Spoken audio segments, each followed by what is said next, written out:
June 6, 1944, Normandy, France. The beaches thunder with explosions as American boys charge through surf and smoke. Machine guns hammer, bodies fall, chaos reigns. And in the middle of it all, a German soldier named Hans Fischer drops his weapon and raises his hands.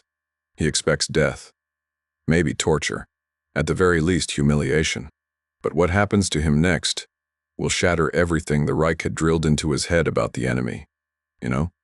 3 weeks later, Hans steps off a train at a prisoner of war camp deep in Texas. The heat is suffocating. 98 degrees under the broad sky. Yet it isn't the heat that shocks him. It's the lights. Electric bulbs blaze everywhere, in hallways and empty rooms, even outdoors in broad daylight. Lights that could have powered entire German villages, wasted here simply because they could be. Fischer realizes, with a twist in his stomach, that America's power is not just military. It is abundance. It is waste turned into luxury. The journey to captivity is not what he imagined. They boarded ships not like condemned men, but like tourists. An Africa Corps veteran later wrote home, "White bread at every meal. Meat twice a day. The Americans must be lying about rationing." But it was no lie. For the Germans who had lived through scarcity, this treatment seemed like a strange dream. By 1945, nearly 400,000 German POWs would be living on American soil.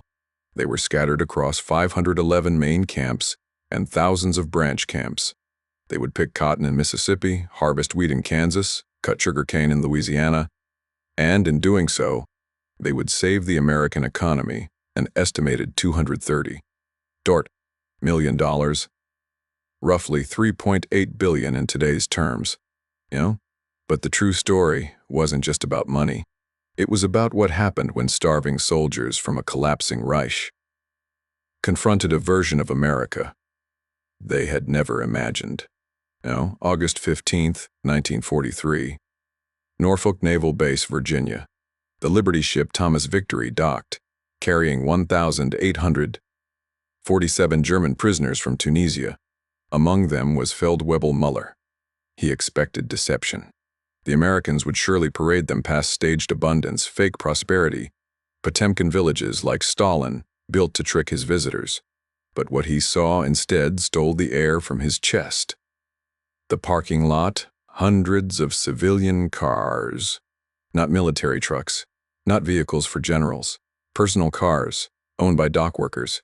In Germany, his colonel didn't own a car. Here, laborers did. The train to Texas took 3 long days. Muller stared from the windows at the endless horizon. He began to count grain elevators, giant towers of food storage. He gave up after 300. Each elevator held more wheat than his entire province in Germany had produced the year before. Abundance was not a trick. It was real and it was everywhere. When the prisoners arrived, the camps themselves defied belief. Flush toilets, hot showers, electric lights, movie theaters. At Camp Concordia in Kansas, prisoners built a soccer stadium, organized orchestras, and even published camp newspapers. The American commander allowed it all. The instructions from Washington were clear. Keep them busy. Keep them working. And work they did. By September 1944. America's labor crisis was at its peak. 11 million men were fighting overseas. 15 million more worked in factories producing tanks, planes, and bombs. Who would feed the nation? Who would pick the crops? Who would harvest the food that sustained both civilians and soldiers abroad? The answer: prisoners of war. The math was cold but effective. Each POW cost 60 cents a day to feed. Yet each one generated between $5 and $8 worth of agricultural labor daily. The profit margin exceeded 1,000%. By the spring of 1945, German prisoners were providing 10% of America's total farm labor. They picked 80 million pounds of cotton. They saved 160,000 acres of sugar beets.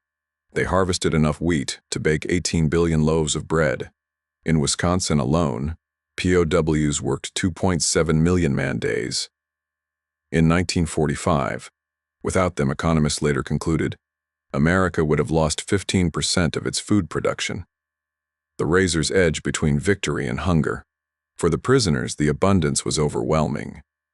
Letters back home carried astonishment and disbelief.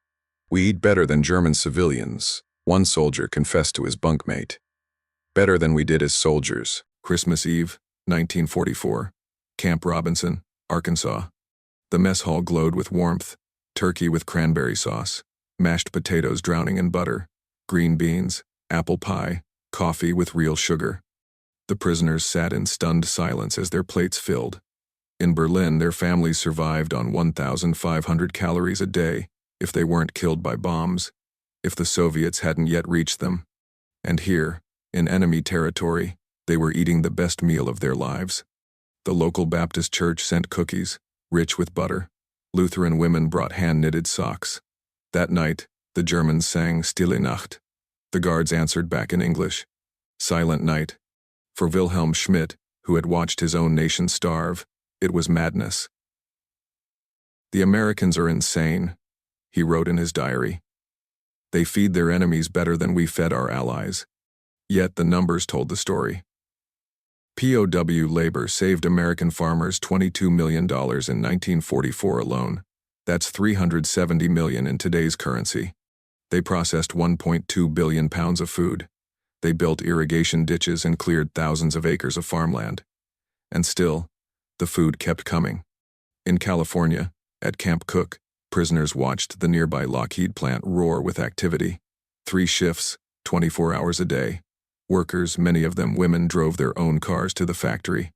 They built P-38 Lightning fighters at a pace that stunned German mechanics. One Luftwaffe veteran counted the output and shook his head. America built 96,000 planes in 1944. Germany managed 40,000, and only by conscripting women and boys into the factories. The German prisoners realized that their labor freed up American workers to do this. Every cotton field they harvested meant one more American could build a bomber. It was, as one economist later said, economic warfare at its purest. By March 1945, as the Allies crossed the Rhine and Germany's collapse became certain, the POWs gathered around radios to hear the news. But something unexpected happened. The food did not stop. The pay 80 cents a day did not stop. The work did not stop. For Hans Fischer, for Muller, for Schmidt, captivity became not just survival, but revelation. Everything they had been told about America was being unmade before their eyes. They had been told the United States was weak, that it was decadent, that its strength was hollow. But in the lights that never went out, in the parking lots full of workers' cars, in the chocolate wrappers tossed casually aside, they saw a truth that frightened them more than guns ever had. They were fighting a nation that could afford to treat its enemies with dignity because it had more than enough for itself. The morning mist clung to Hollow's End, as if it feared to leave. Its thin fingers crept along the cobblestones, wrapping the town in a pale shroud that blurred truth and illusion. The villagers stirred uneasily, for though dawn had come, it carried none of the warmth or clarity they expected. Instead, it felt as though night had only thinned, not passed. At the steeple of St. Augustine's, the crows gathered again, black shapes shifting against the ashen sky. Their wings beat with a rhythm that unsettled even the priest. Father Ambrose, a stern and aging man, stood at the threshold of the chapel, gazing upward. He clutched the rosary at his chest tighter than usual, whispering prayers meant to protect his flock. Yet even he could not shake the feeling that the heavens were silent. Whispers of the Ward twins had begun spreading across Hollow's End. Women at the well lowered their voices, saying that Elias and Nathaniel had been seen wandering in the fields at strange hours, their faces pale, their eyes carrying something not quite human. A blacksmith claimed he saw the boys standing at the edge of his forge, unmoving, staring through the glow of the fire as if the flames meant nothing to them. And old Widow Grant swore that in the middle of the night, she heard 2 boys chanting scripture in perfect unison. Yet when she opened her shutters, the street was empty. The town, once superstitious but grounded, now found itself split between fear and pity. "They are only children," some said, shaking their heads. But others spoke with trembling conviction. No children should cast shadows in moonlight when clouds cover the sky. No children should speak words they have never been taught. Inside the ward home, the atmosphere was darker still. Their mother, Margaret, sat by the hearth, her hands raw from wringing. The firewood crackled, yet the warmth never reached her bones. Elias and Nathaniel sat across from her, dressed neatly in their Sunday clothes, though it was a Wednesday. Their collars were high, their posture stiff.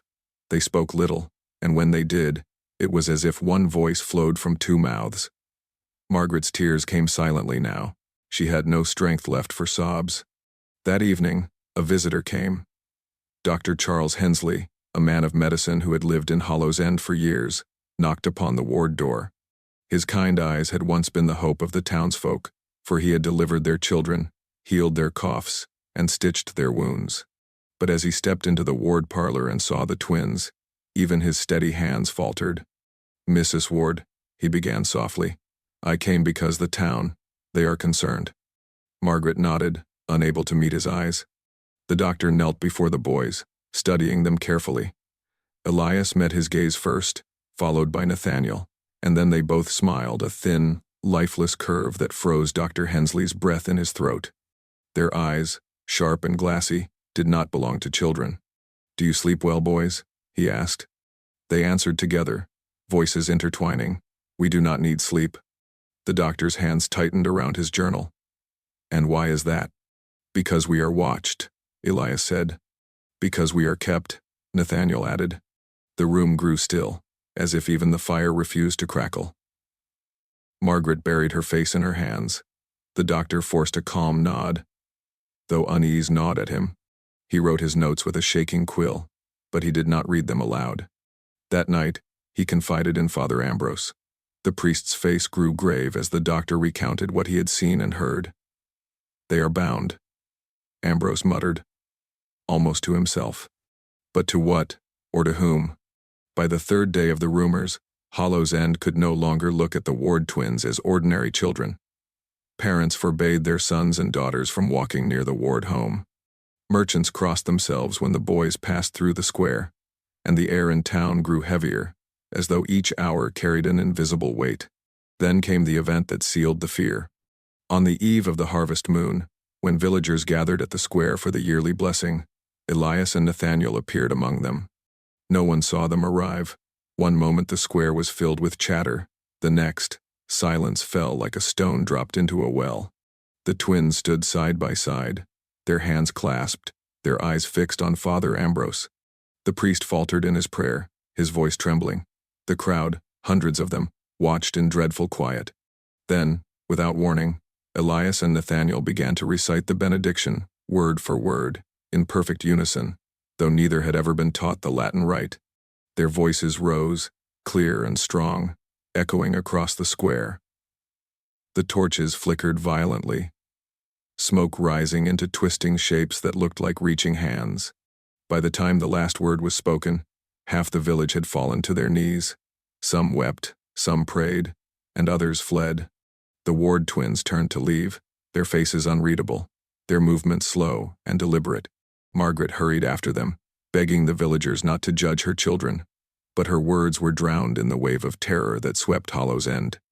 That night, Hollow's End was divided forever. Some swore the twins were chosen by God himself, vessels meant to carry his voice. Others hissed that they were cursed, that no good could come of children who cast such shadows. And though no verdict was ever spoken aloud, a silent agreement hung heavy in the air. The Ward twins were no longer merely boys. They were something else, and Hollow's End would never be the same. The harvest moon lingered over Hollow's End like a blood-tinged eye, swollen and unblinking. Its light poured across the crooked rooftops, painting the cobblestones in a dull, crimson sheen. Few dared leave their homes that night, yet no one slept. Curtains twitched, lanterns flickered, and prayers rose in whispers. In the Ward household, Margaret's hands trembled as she bolted the shutters. The boys sat quietly at the table, their small forms cast into silhouettes by the wavering fire. They had not moved since they returned from the square. Their silence was suffocating. Not the natural stillness of children worn from play, but the silence of stone monuments. Margaret tried to speak, to ask if they were hungry, if they wished to sleep, if they wished anything at all, but each word died in her throat. For when she looked at them, they were not looking at her. Their eyes seemed fixed on something beyond the walls, something she could not see. At midnight, the knock came. 3 slow raps at the door, so deliberate that Margaret's heart froze. She clutched her shawl around her shoulders and stepped forward, whispering prayers beneath her breath.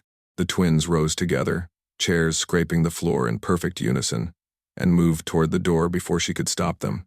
"Elias, Nathaniel, no," she pleaded, but they did not heed her. Their small hands reached for the iron latch, their faces calm, as though they had been expecting this. When the door opened, the night air rushed in, cold as the grave. On the threshold stood Father Ambrose, pale and rigid, his hand still raised from knocking. His eyes darted past Margaret and landed on the twins, and his lips tightened. I could not sleep," he said softly, almost apologetically. "Plötzlich? Forgive me, Mrs. Ward. I felt compelled to come." Margaret sagged with relief.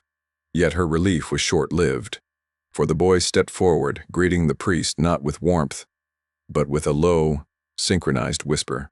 "We were waiting for you." Ambrose stiffened.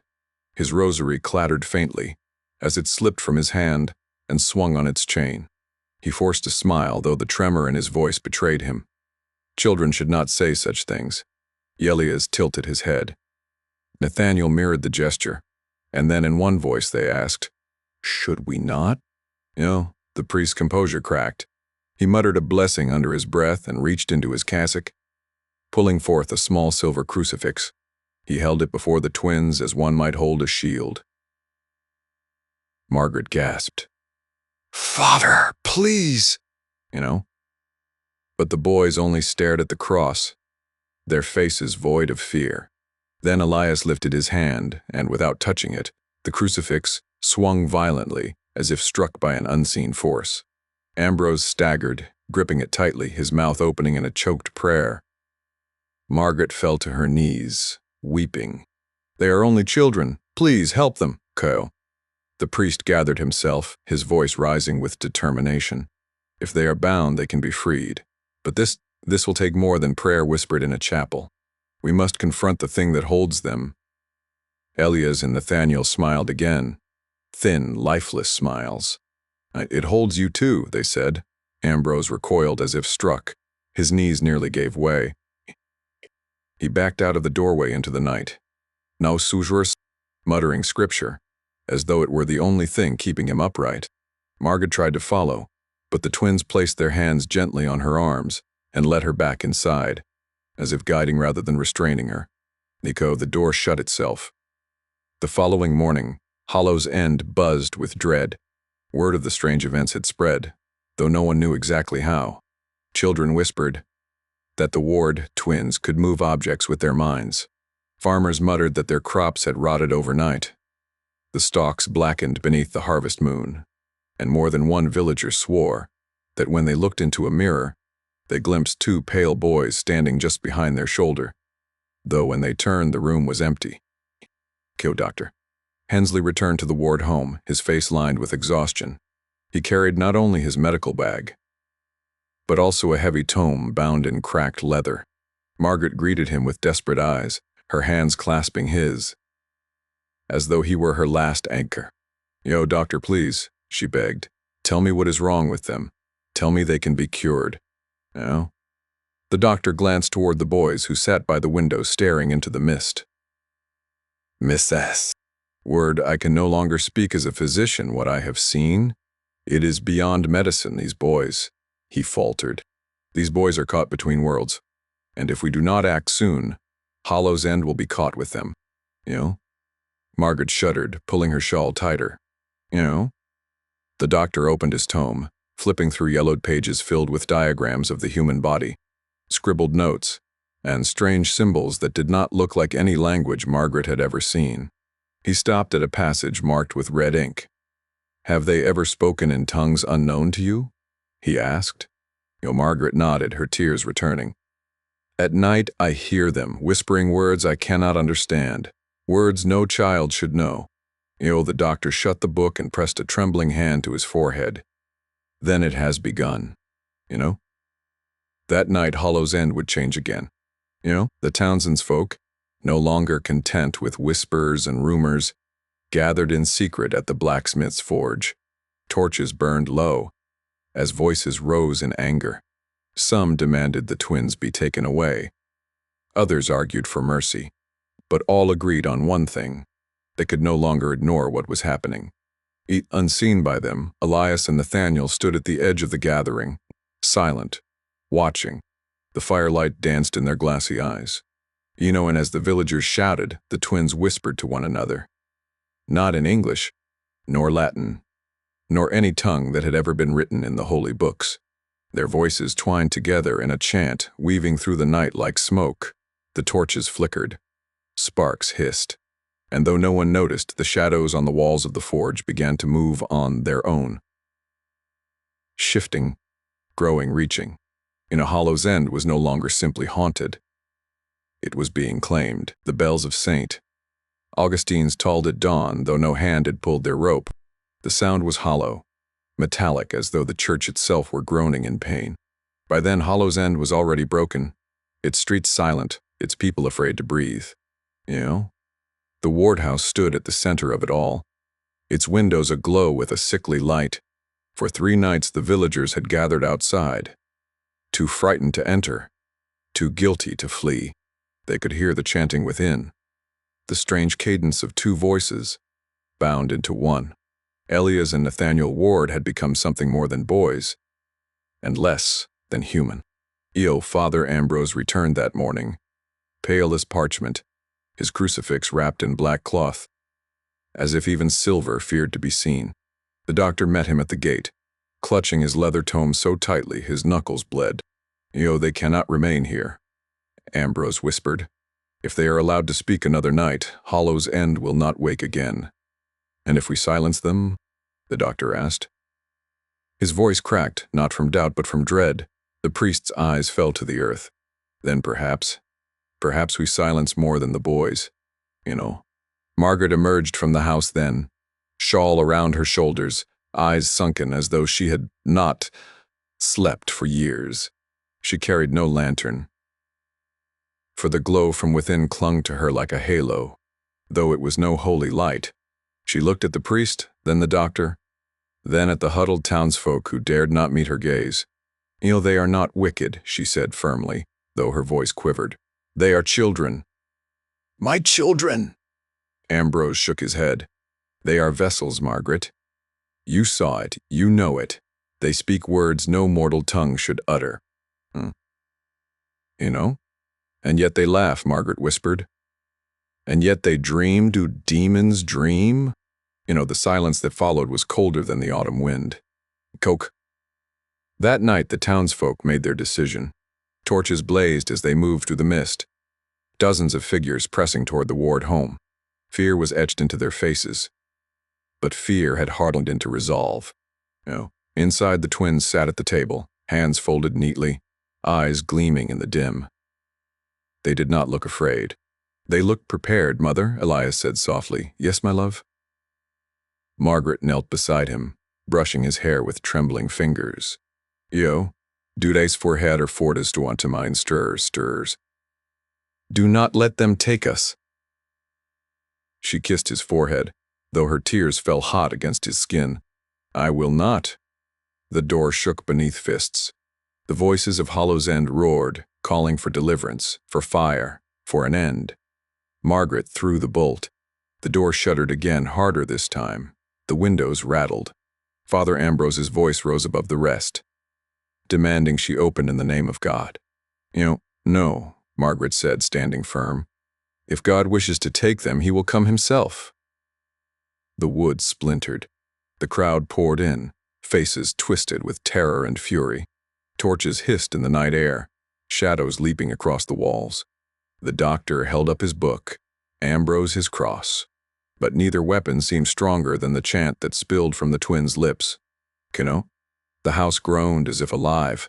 Flames bent away from the boys instead of toward them. The crucifix trembled in Ambrose's hand, shaking so violently he nearly dropped it. And then, silence.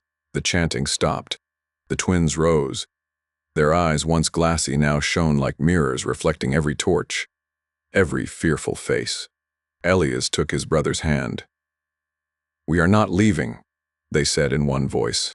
The crowd surged forward, but the moment their feet crossed the threshold, the air split like thunder. Every torch went out. The mist rushed in so thick that none could see. Screams tore through the dark, but no blade, no flame, no prayer reached the boys. When the mist cleared at dawn, the ward house was gone. Not burned, not broken. Gone, as though it had never been built. Where it had stood lay only the foundation stones, blackened and cracked. Margaret Ward was never seen again, nor were her sons. Dislug, Crow, Inco, but Hollow's End never healed. Now to this day, children whisper that when the harvest moon swells red above the town, you can see two small figures walking hand in hand through the mist. They do not speak. They do not smile. They only watch with eyes like mirrors, waiting for someone to step too close. And if you do, the story says, you'll hear your own voice whisper from their lips, speaking words you have never learned, words you were never meant to know. That is when you run, because Hollow's End does not forgive. If you felt the chill of Hollow's End tonight, there are more forgotten stories waiting for you here. Subscribe to the channel, join our growing family of seekers, and never miss the next shadow that slips through history. Your support keeps these haunted voices alive. So, before you leave, click that subscribe button and step with us into the next mystery.